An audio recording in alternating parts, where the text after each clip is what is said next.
Well, good morning. Welcome back to the Broadcast Retirement Network. This is BRN Weekly for Saturday, January 20th, 2024. And our top story today is the window for a significant stock market decline closing. And joining me now to discuss this and a lot more, Jane King is a financial journalist, and she's joining us from the NASDAQ. Jane, good morning. Great to see you. Thanks so much for joining us on the program this morning. Hi, Jeffrey. Great to be back. It is. It was a short week this week. We had the celebration of Martin Luther King holiday, so short trading week. And I want to ask you, looking back on the week that was, is the window for a significant stock market decline closing? Well, I think we're still where we were last year and following interest rates very closely. So you can see, like earlier this year, there was some, oh, maybe we're not going to cut interest rates in March. And then we got a couple of economic reports that were kind of, maybe indicated the Fed wasn't going to be cutting interest rates. And then yesterday, things turned around. We had a Fed official say that we may have interest rate cuts in the fall. Which is later than some had thought, but Wall Street seemed okay with that. We had a big rally. So I think we're still following the Fed. And then the focus is, when do we start getting rate cuts? And still a lot of debate about that. Yeah, a lot of myopia. Obviously, people in the market, people in the know, kind of teeing off on what Jerome Powell and what the Fed governors say. That's kind of the big conversation. But outside for Americana, I think people are just really concerned about, I can't speak for everybody, but for myself, inflation. Jane, retail sales in December, though, exceeded expectations. I'll get the credit card debt in a minute, but your thoughts on that? Yeah, well, I mean, it was a good holiday season. I mean, we've seen several reports that government retail sales, National Retail Federation, they've all said that we had a good holiday spending season. So, but yes, much of it was on credit cards, much of it was on those buy now, pay later apps. And those bills are starting to come in now. So we'll see how, these retail sales go through January, February, March. That will tell us a lot about the strength of the consumer. Yeah, I wonder if that's sustainable, the sales expectations, something that I think we're going to be following. I know you look at this stuff regularly, but how are consumers feeling? Lower inflation, I think gas prices have come down. Food prices, though, Jane, and by the way, the gas prices could go up with what's going on in the Middle East. There've been a tax on shipping, all that kind of stuff that just drives up the cost of futures of oil. But I think a lot of people are going to be looking at, what are my food costs? And have they gone down? Food costs, especially at restaurants, because restaurants also have labor and rent that they have to pay for. So those food costs at restaurants are still really high, and rent and housing is really high. I mean, hardly anybody can afford to buy a home. Rents have been up, I don't know, 17% over the past couple of years. So that housing, they call it shelter. They call it shelter in the government report. The shelter part of the inflation report is still very high, and that's discouraging. I mean, we need to build more homes. People need to be able to afford a house. Yeah, well, affordability isn't helped, Jane. I was going to call you Joan, but I'm really going to call you Jane. It's not helped by higher mortgage rates. It's really actually depleted or depressed home buying and home building sentiment. Yes, although they have gone down. So we got to almost 8%, maybe even crossed it in some studies last year. But now we're getting closer to like 6.1, 6.2. It's not 3 where we were a few years ago. We probably won't see that again for a while, but the 6% mortgage is not bad historically. No, I grew up in the 70s and 80s, and I remember double-digit inflation, and I remember double-digit mortgage prices. People have interest rates. I'm sorry, and people have definitely a myopia in the short run. Jane, I can't let you go. You're at the Nasdaq. I want to ask you about tech and tech stocks. Apple releasing, or at least notifying people that they're going to have this VR headset. Seems pretty interesting, but at the same time, there was a report from the World Health Organization that you could lose hearing if you're gaming. So how did the tech sector do? Well, first of all, it's $3,500. So it's not really a consumer product. It seems like it's more geared toward professionals, whether it's education, they say surgeries, it could be used, for surgery somehow. maybe the third iteration of this headset might be something more geared to consumers. We're hearing from some of the big tech companies like Google, they're not going to build apps for it. So it seems like it's more at that price and at the high level of technology that it has. It's really geared to professionals at this point. But it's Apple's first foray into VR headsets. So we'll see how it goes for them. Yeah, doesn't it feel like the Peloton? The Peloton was all the rage for a certain subset of people. Most people couldn't afford, like myself, couldn't afford the Peloton bike, much less the subscription. I think it was like 40, $50 a month. And so there was a saturation point on that particular product. Yeah, and Peloton has not had a good few years, so maybe they've reached their, their limit. Yeah, absolutely. Well, Jane, always a pleasure seeing you. Thanks so much for joining us. And we Thanks. look forward to having you back on the program next week. Okay, see you next week. Thanks, Jane. Great to see you. Thanks for sharing your perspective. And when we come back, we'll take a look at some of our best segments for the week. And I want to stay tuned right here on BRN Weekly.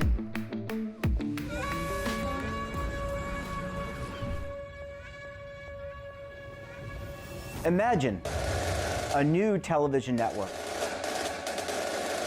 that will make you richer, healthier, and in control of your financial future.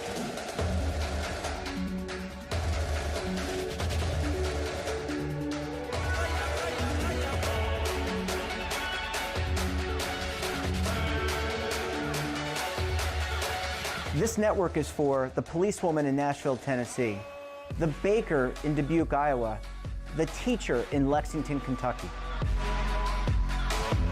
We want to make the idea of savings and retirement culturally relevant. But what do you see as a defining issue of the midterms? Especially for the smaller businesses. I mean, they are the lifeblood of the American economy.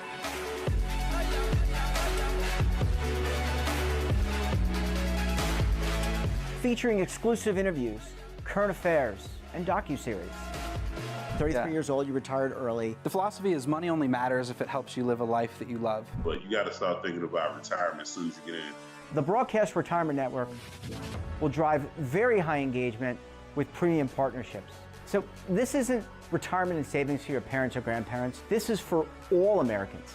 And we're going to change the way you think about money.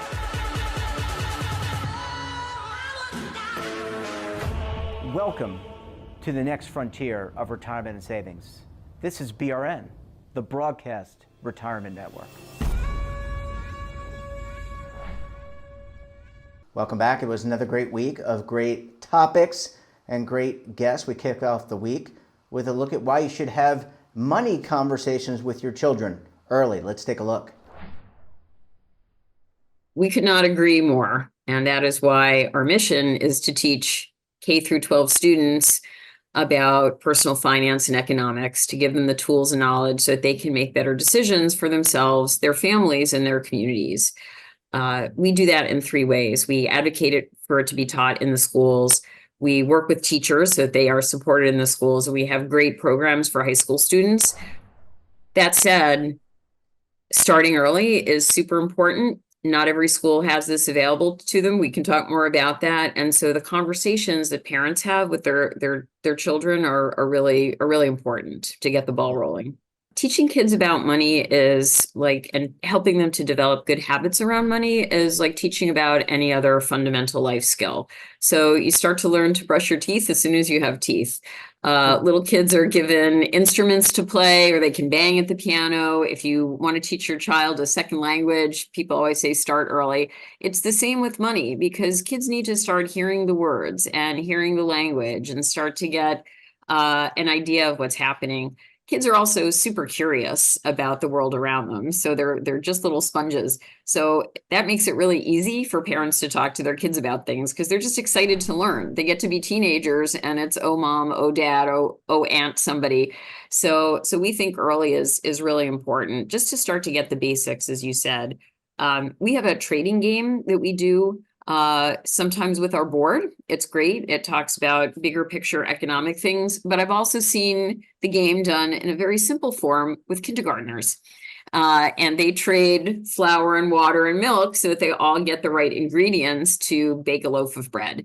And the great thing about teaching that game when the kids are little, like that is they start to get the words like barter and trade. So they're learning about the economy and how money and goods move in the economy. They learn to count. They count the number of moves it takes to get all the ingredients. So in very simplified versions, you can have very productive conversations with your kids. I would also say that there are learning opportunities every day to talk to your children about money. So you can take your kids to the supermarket with you and explain to them why you're buying the store brand versus a different brand. When the kids are a little bit better at numbers, the unit pricing is a great math exercise. I love using math as the example. So there are all sorts of ways that you can start to bring that decision into play. Somebody told me that their son liked to hang on the door to the refrigerator, and she took him to the store, the appliance store, to point out to him how expensive a refrigerator was, because if he hung on the door and broke the handle, it was going to be very expensive to replace it. When I was a little kid, my parents took me to the local car dealership. And I still have this memory all these years later, and I was maybe 6 or 7, of my father counting out the cash to buy the car. Now, remember, cars were a lot less expensive then, and this was just a Buick. But it really struck me. And the lesson my parents said was, we're getting a new car because we can afford to buy a new car. And so I learned the importance of having the money available to you before you purchase something and waiting to do that. So there are all sorts of transactions that people do every day where you can just talk to your kids about them. Yeah. And also, sorry, go ahead. No, finish your thought. I apologize. So I'd like to just put a little caveat on that, which is that we have a very diverse country. It's one of the great things about our country, but not every culture likes to talk about money. And that's okay. I come from a family of merchants. My grandfathers both had small businesses. My dad was a small business owner. My grandmothers worked with my grandfathers. So money was a part of the everyday conversation. The Wall Street Journal was discussed every day at our table. So that was a very easy and natural piece of our family. It's not like that in every family. Different cultures think that subject is taboo. So I don't want parents to feel uncomfortable doing something they don't want to do. We have found that sometimes parents of similar cultures can talk to each other and bring their children into the conversation. That makes it easier. Or it's another good reason why this should be taught in the schools, which is another reason we push it, because it helps to open up the dialogue with the parents and the children if they find it challenging to do themselves, which we need to respect. And we also discussed supporting those with chronic pain. Let's take a look. So in our life, all of us have experienced pain.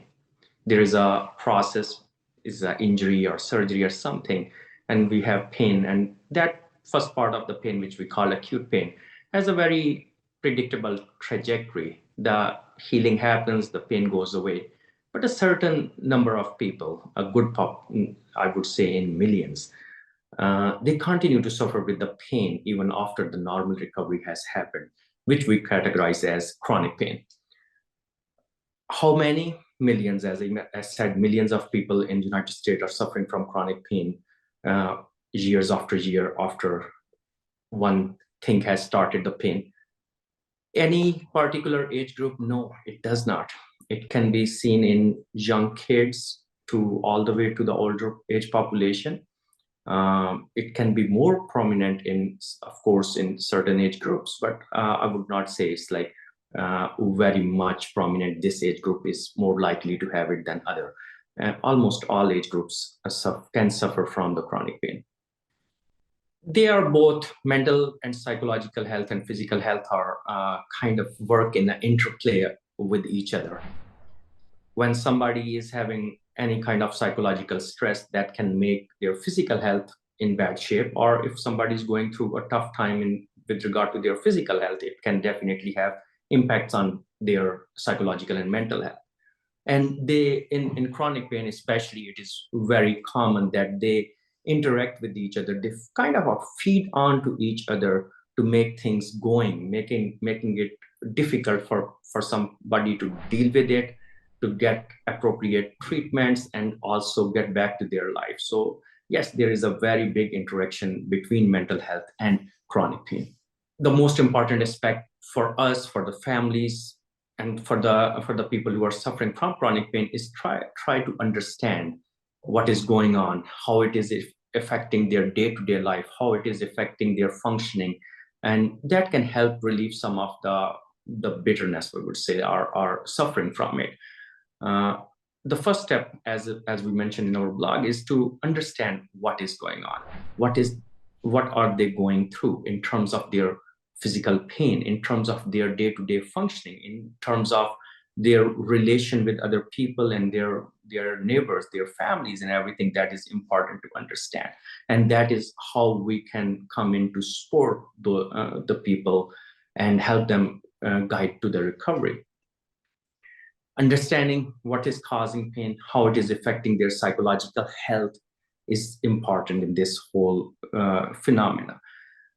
How we can do that? Being sportive, being encouraging them to do things that can help, can lead to the recovery.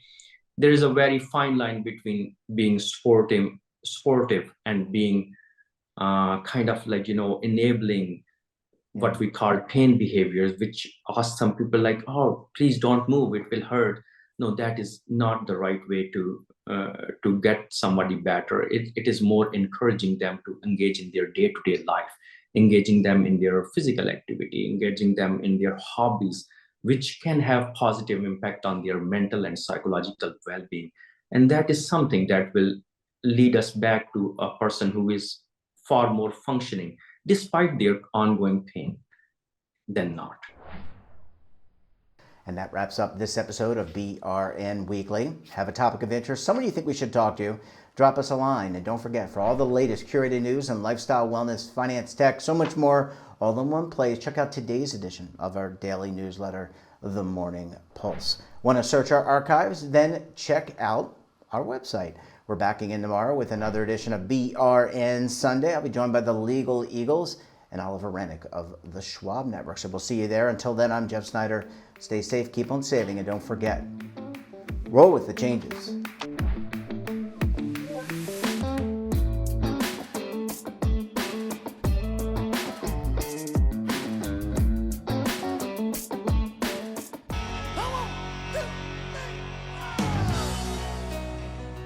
Now is your opportunity to co-create content around any topic on the First Lifestyle and Wellness Network. Reach a global audience through our platform and co-own exclusive branded content. All of our programs are available on demand and also as audio-only podcasts, so you can take us on the go. Broadcast Retirement Network, available anytime, anywhere, and on any device.